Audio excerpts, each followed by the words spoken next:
Hey guys, welcome to the Superhero Cut Show where we talk about things Marvel, DC, and Star Wars. It's your boy Stevie Hayes. Please like, subscribe, and ring the notification bell so you know when we post.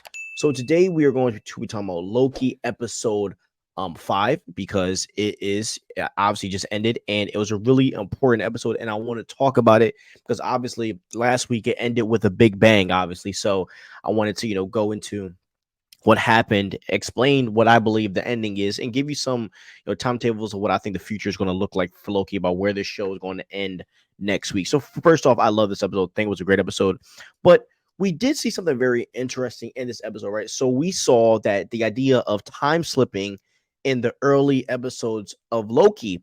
And that is where, Loki was kind of slipping back into past and future times. Okay.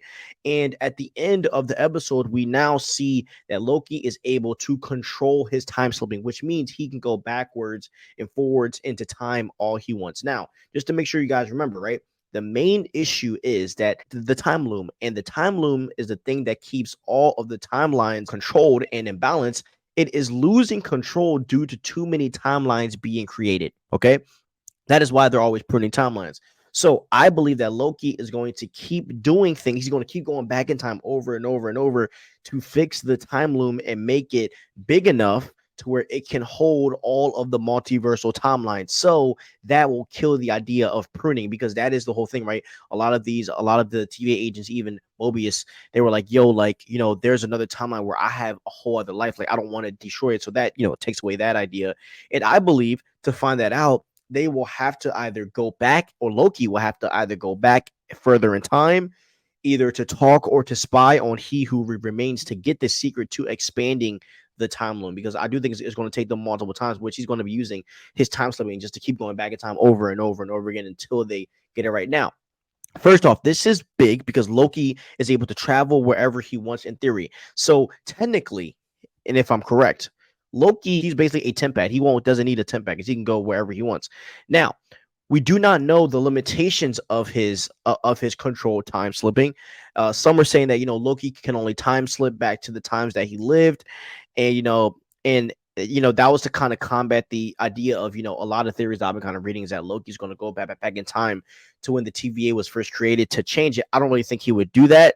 I don't really think that's going to happen because then he would have to score off against Kang. I don't think he wants that smoke. But this episode was very clear of what the ending is going to be, at least, because what Loki said that maybe double take this episode was this thing. He said it's not about when, where, or why, it's about who.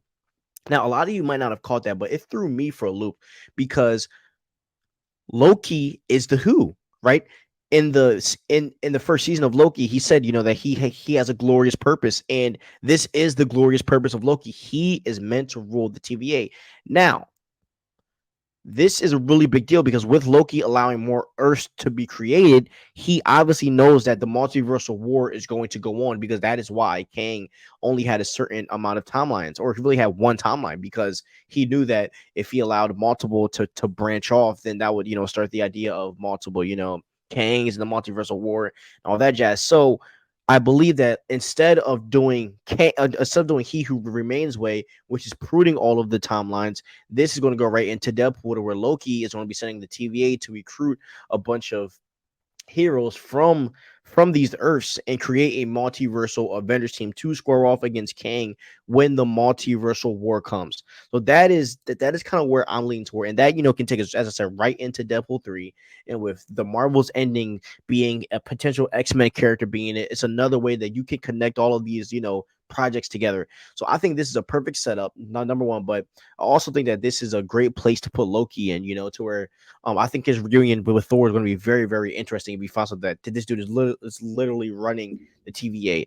But yeah, and also I want to talk about the limitations of his time slipping. I don't really think he's going to have a limitation to time slip. I think he's going to be able to go wherever he wants, because I know a lot of people are saying that he can only go to where he remembers. But let's not forget, right? When he first met Obi, he went back to a time where he never knew Obi. So that, like, if he went back to a time where like he wasn't with Obi, even though he was in the same location, he went back in time, but he wasn't there. He wasn't there at first. He never went to see Obi in the past. So that kind of confirms that Loki can kind of go wherever he wants at will. So I can't wait to see the next episode, because obviously it ends where he's right where they were in episode 4 when they were looking at the time loom. So I would love to see what's going to happen next. But that's all I think is going to happen. Please tell me what you guys think. I would love to hear what you guys have to say about it, because as I said, obviously I have theories, but I want to hear you guys' ideas too.